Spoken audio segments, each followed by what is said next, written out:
Alors à la base, je voulais faire une vidéo sur les fins que j'aime pas dans les histoires. Tu sais, prendre plein d'histoires que je connais, films, bandes dessinées, dont je suis pas fan de la fin et d'essayer de les remodeler. Parmi les choix que je voulais faire, il y avait Encanto.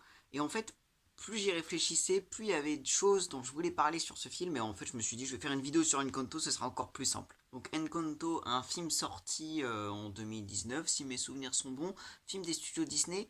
Pourquoi est-ce que j'ai tellement envie d'en parler? Parce qu'en soi, il y a pas mal de films Disney qui sont bons, qui méritent qu'on en parle. J'ai déjà parlé beaucoup de Pocahontas et j'aurais sans doute pas fini. Pourquoi Encanto il m'attire plus que les autres dans ceux qui sont sortis récemment? Parce que même si en apparence il a l'air un peu générique, il aborde des thèmes très très intéressants et il le fait bien. À Encanto, donc c'est l'histoire de la famille Madrigal qui est un petit peu spéciale car chaque individu de la famille Madrigal possède un pouvoir magique et notre héroïne, Mirabel Madrigal, est la seule de la fratrie, de la famille, à ne pas avoir de pouvoir magique. C'est un peu la répudiée de service. Et c'est également le tout premier personnage fille héroïne de Disney à avoir des lunettes. Ouais, c'est fou hein, d'attendre autant de temps, mais oui, voilà, personnage avec des lunettes. Encanto, ça parle de la pression familiale. Et ça, c'est super intéressant. Parce que la famille Madrigal, elle nous est présentée au début de l'histoire de façon absolument incroyable, avec une belle chanson pour bien montrer que c'est une famille merveilleuse, où tout va bien, où tout est super. Et en fait, finalement, quand on y réfléchit, c'est un peu ça dans toutes les familles. Pas le côté ouais, on est tous magiques, mais non, le côté, tu sais, la famille c'est sacré, la famille c'est le refuge, tout doit bien se passer dans une famille, tout le monde s'entend bien dans une famille. Sauf que si vous avez plus de 10 ans, je pense que vous savez que c'est pas forcément le cas. Et ben le film il va traiter de ça. C'est-à-dire que la famille Madrigal, elle nous est présentée comme la famille incroyable où tout le monde s'adore. Et en fait, on va voir que c'est pas le cas. C'est pas que tout le monde se déteste, mais c'est qu'il y a des tensions, il y a des non-dits. Et encore une fois, hein, ça rappelle la réalité. Je veux dire, dans combien de familles est-ce qu'on a ça? Des gens qui se parlent pas beaucoup, un vieil oncle, une vieille tante qui a disparu, enfin qui voit plus le reste de la famille, on sait pas trop pourquoi. C'est, donc déjà c'est assez intéressant. Je vais passer assez rapidement sur l'intrigue parce que ce qui m'intéresse c'est vraiment surtout la fin, c'est quand même de ça dont je voulais parler à la base. Mais concrètement, Mirabelle sent que le miracle de la famille commence à se désagréger un peu, elle comprend pas pourquoi, et elle se dit que pour prouver sa valeur aux yeux de sa famille, qui la traite comme une moins que rien, comme une incapable puisqu'elle n'a pas de pouvoir, elle va décider de sauver le miracle de la famille Madrigal. Encore une fois, c'est quelque chose de très convenu, mais qui fonctionne très bien. Alors attention, je spoil, hein, vous avez l'habitude avec moi, mais préparez-vous quand même. Le problème principal de la famille Madrigal, eh ben, ça vient d'en haut. Ça vient de la chef, de la matriarche, de la grand-mère Alma. C'est elle qui dirige un petit peu la famille. Encore une fois, hein, c'est assez révélateur. Tu sais, le patriarche ou la matriarche qui est un peu le chef de famille, c'est révélateur aussi. Qu'est-ce qui fait que c'est elle qui fait tout capoter? C'est qu'elle exige beaucoup trop des pouvoirs des autres. En fait, les pouvoirs de la famille Madrigal, ils sont là pour, voilà, pour aider les autres. Jusque-là, c'est bien. Si on te dit, oh, t'as un super pouvoir, serre-t'en pour aider les autres, oui.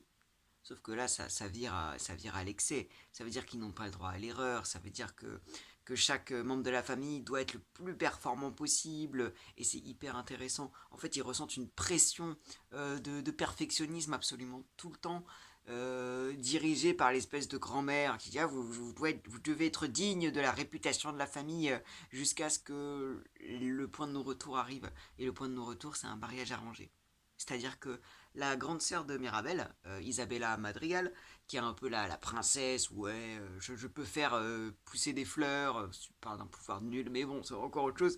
Donc qui est vue comme la fille parfaite, celle qui est voilà, le joyau de la famille, et qui du coup va épouser un bel homme d'une famille très puissante aussi du village pour bénéficier à la famille, encore une fois, tu sais, famille, famille, famille, sans même se rendre compte qu'en fait, la gamine, elle aime pas ce mec, qu'elle ne veut pas l'épouser, mais elle ne prend même pas le temps de le dire. Parce que elle accepte pour la famille, tu vois. J'ai jamais voulu épouser Mariano, j'avais accepté pour la famille. Et c'est là en fait le point de non-retour. C'est ça qui fait que la maison elle est en train de se briser. C'est que là on atteint un stade de mariage arrangé. Une fille va se rendre malheureuse toute sa vie, ne va jamais pouvoir s'exprimer pleinement à cause de la famille et elle ne s'en rend même pas compte. Et d'ailleurs, c'est un point très intéressant. Le personnage d'Isabella, au début, il est très antipathique. C'est la Miss parfaite qui dénigre bien sa sœur. Mais en fait, on se rend compte que si elle dénigre sa sœur, c'est pas parce que c'est une petite capricieuse qui a tous les honneurs, même si c'est un peu ça. C'est parce qu'elle subit une pression de dingue. C'est je suis la princesse, je suis la petite fille madrigale parfaite qui doit épouser l'autre, là j'ai oublié son nom. Et en fait, elle est jalouse de Mirabelle. C'est pour ça que Mirabelle n'a pas de pouvoir. Parce que c'est elle qui est destinée à sauver le miracle de la famille. Et donc elle n'a pas de pouvoir parce que si elle n'a pas de pouvoir, elle ne subit pas cette pression. Mis à part la pression qu'elle se met à elle-même. Mais tu comprends? Sa famille n'attend rien d'elle. Elle est beaucoup plus libre en fait que tous les autres qui sont prisonniers de leur pouvoir, prisonniers de leur statut de X-Men Madrigal. Donc c'est pour ça aussi que le fait qu'elle ait pas de pouvoir, c'est pertinent. J'ai vu beaucoup de gens se plaindre et se dire qu'à la fin, ouais, Mirabelle, c'est dommage, faudrait qu'elle ait un pouvoir. Non, elle n'a pas besoin de pouvoir. Son pouvoir, c'est d'être là pour protéger la famille. Le problème de cette famille, c'est que ça communique pas. C'est que personne ne s'exprime convenablement. C'est que tout le monde craque sous la pression. Et donc il faut quelqu'un qui n'ait pas cette pression. Quelqu'un qui ne soit pas dans ce cercle, qui soit exclu de ce cercle pour pouvoir ramener de l'ordre. C'est pour ça que Mirabelle, elle est destinée à sauver le miracle, à sauver la famille en tant que gardienne, comme sa grand-mère, parce que sa grand-mère, elle a beau faire la gourou de secte, elle a pas de pouvoir non plus. Mais bon, ça, visiblement, ça échappe aux autres, mais enfin. Pendant tout le film aussi, un point très intéressant, la maison elle-même, elle est magique, la casita qui a l'air un peu vivante, et cette maison, en fait, elle symbolise la famille, et c'est super intéressant, vous allez vous dire, ouais, comment ça? C'est-à-dire que la famille va mal et personne ne le voit, à part Mirabelle, ce qui est plutôt logique, vu ce que je viens de vous dire, en fait, la maison, elle se fissure, parce que la famille, elle est sur le point d'exploser, et ça, c'est super intéressant. C'est super intéressant, je trouve, d'avoir une maison qui réagit à l'ambiance familiale. Je trouve ça super. Et vous savez ce qui est encore mieux, parce que comme c'est la famille parfaite, tous les problèmes, tous les non-dits, on les met sous le tapis. L'oncle Bruno qui est parti il y a longtemps, si on n'en parle pas, bah surtout pas en parler, parce que c'est la honte de la famille, il y a eu un problème dans la famille, on n'en parle pas. Ça aussi, c'est super intéressant. Et qu'est-ce qui arrive du coup aux fissures de la famille qui durent depuis longtemps jusqu'à se concrétiser sur le mariage arrangé? Ben, elles sont colmatées. Et ça c'est intéressant. Le fait qu'en fait ils habitent dans une maison en ruine. Une maison complètement fissurée de partout, complètement délabrée de partout, et qui est maintenue parce qu'on colmate les brèches avec du vieux plâtre. Et ça c'est révélateur aussi, tu sais, le fait de vraiment d'enfouir les problèmes dans le sable, bah, assez littéralement d'ailleurs, dans cette partie-là, je vais en parler après. Donc c'est très intéressant. Le fait de colmater comme on peut les fissures, mais les fissures sont toujours là, puisqu'on n'a pas réglé le problème. Ça parle vachement de... Ça atteint un sens vachement psychologique en fait dans Encanto, qu'on s'attendrait pas à avoir à la base. Donc je parle un peu de ce Tio Bruno, avec la fameuse chanson. L'oncle Bruno, c'est un personnage très intéressant. Je peux pas parler de tous les personnages parce que bon, il y en a et qui sont pas très importants et d'autres dont je parlerai plus tard, surtout la grand-mère. L'oncle Bruno, c'est un peu cet oncle qu'on a tous dans toutes les familles, qui des fois est une grand-mère, des fois c'est une tante, des fois c'est une sœur, un frère, mais tu sais, ce membre de la famille qui n'est pas là, qui a disparu, qui est allé loin, qui n'a plus de contact avec sa famille, tu sais qu'on a quasiment tous, je pense. On ne sait pas pourquoi il est parti au début du film. En fait, son pouvoir à lui, c'est de pouvoir prédire l'avenir. Donc c'est d'un côté c'est super, et de l'autre côté c'est pas top, parce que s'il prédit l'avenir, il peut aussi prédire les mauvaises choses qui vont arriver. De côté, ah bah toi j'ai prédit que tu seras malheureuse parce que bah, tu auras un mariage arrangé. Ah bah toi j'ai prévu ah bah oui tu vas être malheureuse aussi parce que t'as trop de pression. Du coup ça plaît pas trop aux autres. Tu te dis ah il porte malheur Bruno. Tu sais, ça casse un peu le côté ah fantastique famille Madrigal. Donc il est poussé à se mettre à l'écart en fait. Et c'est quand même assez triste. C'est lui qui prédit que la maison famille va finir par s'écrouler parce qu'il voit vers où ça mène en fait, il prédit le futur. Et c'est cette vision que les autres n'arrivent pas à accepter. Le côté, ouais, bah à un moment, tous vos non-dits, toutes vos frustrations, elles vont éclater, ça va faire éclater la famille. Les gens ne l'acceptent pas, les membres de la famille n'acceptent pas ça. Et donc renie Bruno, c'est quand même un truc de fou. Alors qu'ils sont tous au courant, c'est ça que j'adore. Mirabelle, son truc, c'est qu'elle va essayer de retrouver la prédiction de Bruno pour comprendre pourquoi il est parti. Et donc elle va la reconstituer, elle va voir que, ah oui, la famille, la maison va mal, et il y a peut-être moi qui ai un rôle à jouer dans l'histoire.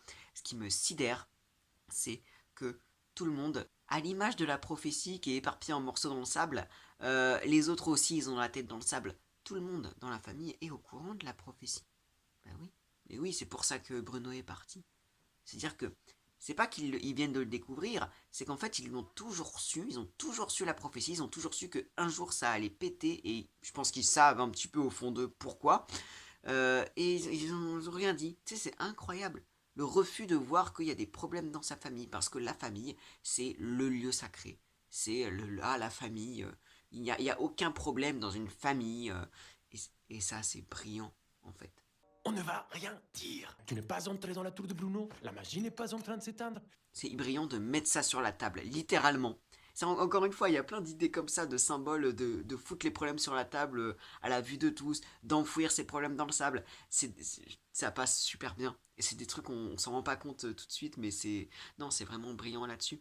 Et Mirabelle, qui est dénigrée de tout le monde, en fait, elle se rend compte que, bah non, en fait, c'est pas le problème de la famille. Que toute la famille rajoute sa petite graine de problèmes, de frustration, et que celle qui orchestre tout ça, bien malgré elle, parce que l'enfer est pavé de bonnes intentions, c'est la grand-mère, c'est la abuela. Je parle de la grand-mère dans pas longtemps. Un petit mot d'abord sur les chansons, parce qu'il faut parler des chansons.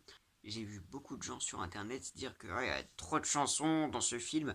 Bon, déjà, c'est un film Disney, je ne sais pas à quoi vous vous attendiez. Et ensuite, une chanson dans un film, c'est pas que là pour faire du remplissage. Généralement, ça sert à quelque chose. Dans le film, la plupart des chansons, sont bien foutues. Première chanson sur la présentation de la famille Madrigal, c'est logique de le faire en chanson, ça permet d'écrire un peu tout le monde rapidement, et puis ça accentue le côté merveilleux, le côté waouh de la famille Madrigal, c'est pertinent. La chanson qui suit, là je veux croire, j'attends mon miracle, elle est superbe, avec une super idée de mise en scène. Son but c'est de présenter la problématique de Mirabelle, c'est de présenter ce à quoi elle pense, son mal-être dans la famille, son envie de faire ses preuves et sa confiance en elle malgré tout. C'est une chanson qui, voilà, ça sert à quelque chose. D'ailleurs souvent les chansons servent à expliciter un caractère, c'est souvent à ça que ça sert.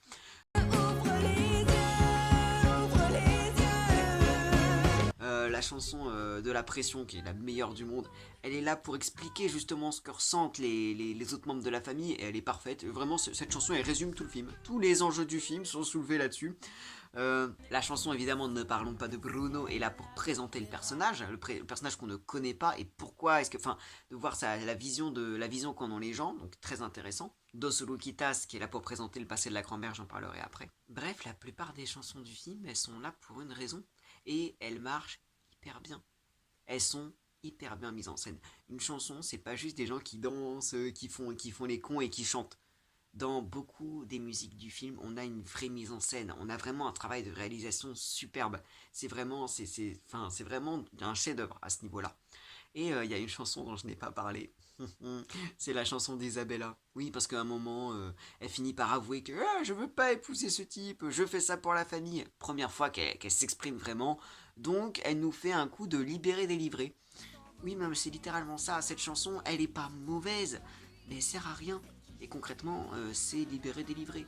C'est-à-dire que le personnage dit waouh, je suis enfin moi pour la première fois. Qu'est-ce que je peux faire avec tous mes pouvoirs. C'est libéré délivré.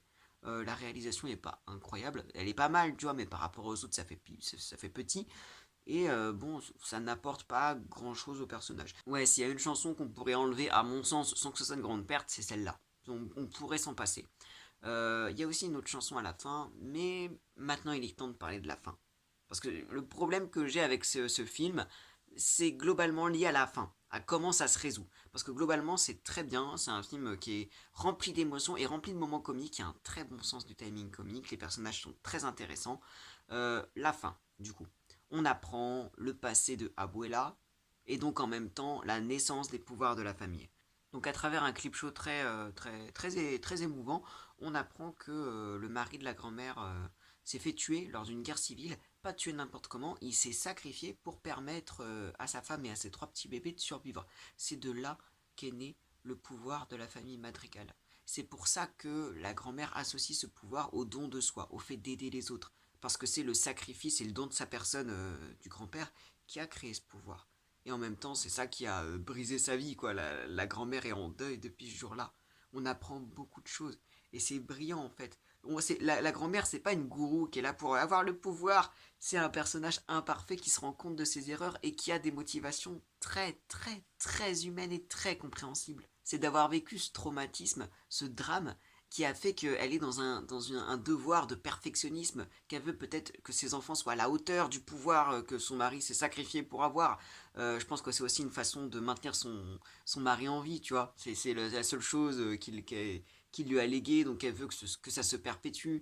Un côté aussi culpabilité du survivant, dans le fait que il faut aider les autres pour que jamais ça ne se reproduise. Et elle part dans un trip, dans une névrose, mais qui est très très compréhensible. Je pense qu'un psy verrait ça, il y aurait beaucoup plus de choses à en dire encore. Bref, c'est un personnage très intéressant parce que, bon, déjà, on comprend tout à fait sa peine, bien sûr, et on comprend ce qui l'a poussé à être de plus en plus dans le pouvoir, Madrigal, nous sommes les élus. On comprend. Ça veut pas dire qu'on l'accepte parce qu'elle a tort. C'est en partie elle qui est responsable de la maison détruite, de la famille en fissure. Mais on comprend. Et plus intéressant encore, la grand-mère comprend aussi. La grand-mère comprend ses erreurs. La grand-mère s'excuse. Et c'est rare, aujourd'hui surtout, d'avoir un méchant qui est vraiment méchant et qui comprend, qui s'excuse et qui avance. Un méchant qui devient gentil, quoi, si on caricature. Donc c'est un moment très important. Le seul problème que j'ai, c'est qu'on est déjà au courant de tout ça, au tout début. Ben oui, parce que Mirabelle, elle fait comme si, ouah, je viens de découvrir ce qui s'est passé. Mais Mirabelle, ma chérie, t'es au courant depuis le début du film. C'est littéralement la toute première scène. C'est ça qui m'embête en fait, c'est que la toute première scène s'ouvre justement sur la grand-mère qui explique à Mirabelle que, ouais, pendant une guerre, ton grand-père est mort à ce moment-là, et c'est là qu'est né le miracle. C'est-à-dire que, bon, ok, là, pendant le clip show de Solo Kitas, alors c'est beaucoup plus émouvant, voilà, on voit plus la peine de la grand-mère, mais concrètement, on n'apprend rien qu'on ne savait pas déjà. Donc en fait, je trouve que ça gâche un petit peu le moment révélation. J'ai pas été autant ému que j'aurais voulu l'être à ce moment-là, parce que concrètement, je savais déjà que la grand-mère avait perdu son mari et que c'était suite à ça qu'il y a eu... Tu vois ce que je veux dire? Donc ma proposition, tout à fait en toute humilité, hein, pour peut-être pallier un petit peu à ça, changer la première scène. Alors je sais que la première scène, son but, elle n'est pas là pour rien, c'est de présenter la famille Madrigal et le fait que la famille ait un don magique. Euh, Débrouillez-vous pour présenter ça sans parler de la guerre civile et du sacrifice du grand-père. Dites simplement que voilà, la famille Madrigal, nous avons eu un don il y a 2 générations qui nous a été, parle-en en termes flous, suite à un grand malheur, tu sais, un truc très très flou, nous avons reçu ça vraiment en mode Bible, tu vois, un truc très vague, on ne sait pas exactement ce qui se passe, mais ce qu'on sait avec certitude, c'est ah oui, ok, donc la famille a des pouvoirs qui se transmettent de génération en génération, sans qu'on sache exactement quoi. Et ensuite, pendant les souvenirs de la grand-mère, là on apprend. Et là on comprend son deuil et tout le reste. Tu vois ce que je veux dire? Je pense que ça, il y aurait eu encore plus d'émotions. Et là on aurait vraiment compris. Parce que Mirabelle, je suis désolé, t'es au courant de... T'as rien appris pendant cette scène-là. Tu n'as rien appris. Tu le savais, tout ce que t'as vu, tu le savais déjà normalement. Et un dernier point ensuite, pendant la toute fin du film. La fin du film est hyper importante parce que c'est là que les gens parlent. C'est super important, les gens s'excusent. Bruno revient dans sa famille, s'excuse d'être parti, il explique pourquoi il est parti. La grand-mère s'excuse et c'est hyper important.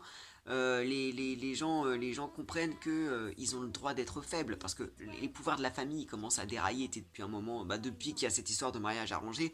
Donc maintenant, en fait, la morale c'est de se dire voilà, vous êtes super fort, mais vous n'avez pas besoin d'être des X-Men, d'être méga balèze et de pas avoir de failles. Vous avez le droit d'avoir de l'aide, vous avez le droit de vous sentir faible parfois, vous avez le droit de ne pas tout gérer tout seul. Et enfin bref, c'est quand même un super message d'accepter l'aide. Ça aussi, psychologiquement, c'est génial. Ce qui m'ennuie, c'est que tout est fait en chanson. Bah oui, là, cette chanson-là, donc tout le monde s'excuse en chanson. Fallait pas. Il fallait pas. Parce que du coup, une chanson, c'est aussi là pour accélérer un temps donné. Là, ça accélère les excuses. Ça veut dire que tout le monde parle en chantant j'ai été trop dur, je le regrette. Mais ouais, mais tu peux pas dire que ça. Alors, enfin, ça gâche un peu le moment émotion. On a l'impression qu'ils disent pas grand-chose et que ça va trop vite, alors que c'est dommage. Donc ma proposition, encore une fois en toute humilité, pour essayer d'arranger ça. Vous voulez une chanson à la fin? Vous voulez Mirabel qui continue de faire un peu la chanson miroir du début avec une nouvelle étape de la famille? Ok. Mais simplement, elle chante en voix off. C'est-à-dire qu'on garde la chanson, pourquoi pas, ce qui est pas plus mal, c'est une jolie réponse à la chanson du début, mais en voix off. C'est-à-dire qu'on voit les personnages parler, on ne voit pas on n'entend pas ce qu'ils disent, on les voit juste parler. Du coup, ça voudrait dire qu'ils peuvent parler de ce qu'ils veulent. On peut imaginer qu'ils ont beaucoup de discussions, qu'ils expliquent beaucoup de choses. Vous voyez ce que je veux dire? Ça vaut mieux que d'avoir directement les paroles, parce que là on se dirait mais il parle quasiment pas en fait, c'est bizarre. Donc du coup voilà, toutes les discussions, les excuses et les explications de la famille Madrigal, on ne les entend pas, on les voit juste, on a la petite musique en fond, et là, tout de suite, je pense que ça gagnerait en profondeur. On n'a pas besoin d'entendre leurs explications, leurs excuses. On sait là que la grand-mère est en train de s'excuser, on n'a pas besoin d'entendre ce qu'elle dit. Ça gâche un peu le côté, ça rend le truc trop rapide. C'est trop rapide de s'excuser en une chanson. Surtout pour quelque chose vraiment qui a impacté autant de monde. Donc, à part ça, à part la fin qui est quand même un petit peu... voilà, mais qui tient quand même le choc, c'est quand même un très bon film. Et j'entends beaucoup de critiques, les films des studios Disney. Alors c'est vrai que Disney, c'est quand même un studio très capitaliste, hein, on va pas se mentir. Hein, le côté, ouais, on va sortir plein de remakes nuls juste pour brasser de l'argent. Ouais, c'est vraiment le studio qui est là pour brasser de l'argent. Mais derrière ce studio, il y a aussi Le Roi Lion, il y a aussi Pocahontas, il y a aussi La Reine des Neiges, hein, quoi qu'on en dise, c'est un très très bon film. Parce que dans n'importe quel studio, même le pire studio de tous les temps, qui est là pour brasser uniquement de l'argent, pour enrichir le capitalisme, on a des scénaristes, on a des directeurs artistiques, on a des compositeurs, on a des réalisateurs. N'oubliez pas ça. Un film Disney, Disney c'est une marque de fabrique. C'est des studios, c'est un studio de production. C'est pas eux qui sont aux commandes de chaque film. Alors évidemment, c'est eux qui vont diriger pas mal de choses, mais ça n'empêche qu'il y a quand même des directeurs artistiques qui n'en sont pas à leur coup d'essai. Laissez sa chance à Disney, laissez sa chance même aux films récents Disney, parce que même s'il y en a qui sont pas terribles, il y en a quand même qui sont très bien. Et Encanto, je trouve qu'il est très fort. Un film qui dénonce la pression familiale et les non-dits familiaux, les frustrations et le manque d'expression jusqu'à faire exploser quelque chose, mais qu'on ne veuille pas le montrer parce que la famille c'est sacré. Un film qui ose interroger le caractère sacré de la famille, c'est hyper intéressant. Avec une héroïne qui est très intéressante aussi, qui est touchante et en même temps qui est très courageuse comme il faut. Plusieurs personnages, alors beaucoup qui sont quand même sous-exploités, un antagonisme très intéressant et une morale très intéressante aussi, de très bonnes marques de réalisation. Franchement, Encanto, c'est trop bien. Si vous l'avez jamais vu, que vous entendiez juste parler de ça, mais allez le voir ou regardez-le, je sais pas, mais c'est quand même quelque chose. Franchement, c'est un des rares films où je le regarde sans arrêt, mais il n'y a aucun souci. Il est vraiment super. Mais voilà, mis à part la fin qui est quand même, c'est dommage quoi d'avoir une fin comme ça. La prochaine fois, je parlerai un film d'anime français pour changer, mais cette fois un film d'anime avec pour le coup, je trouve une très très bonne fin. Mais ça, ce sera pour plus tard.